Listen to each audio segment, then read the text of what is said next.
এভরিওয়ানও তো আমরা ভিতর বাজারের গলি কিতা চলাচল করতে হলে সে বইছে নি ব্রিজ করায় হ্যাঁ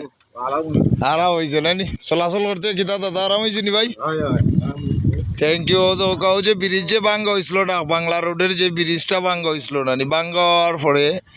ওদিকে একটা বাঁশের ব্রিজ বানাইছিল এইলা এই ব্রিজটা একবারে লড় করা আসলো পরবর্তীতে ওটারে বানানি হয়েছে তো কাকা এই ব্রিজটা হওয়ায় কাকা এই ব্রিজটা হওয়ায় আমরা চলাচল করতে কিতা মানে অনেক সুবিধা হয়েছে না নি থ্যাংক ইউ যারা এটার দায়িত্বে আছেন যারা দায়িত্ব এটারে করছেন ধন্যবাদ জানাই আমরা সংশ্লিষ্ট ব্যক্তি যারা রয়েছেন ধন্যবাদ আপনারা রে ও তো কাউ যে জুতা উতা যে সিলাই করেন বাজারের গল্লির সেই মৌ গল্লির ভিতর দিয়া ঢুকলেও আপনারা এই বাঁশের ব্রিজ ভাইলি ভাই ইনশাআল্লাহ ভালো থাকবা সবাই মন থেকে আসবের লাগে দোয়া রইল থ্যাংক ইউ আমার লাগেও দোয়া করবা ভালো থাকবা ওকে আল্লাহ হাফিজ।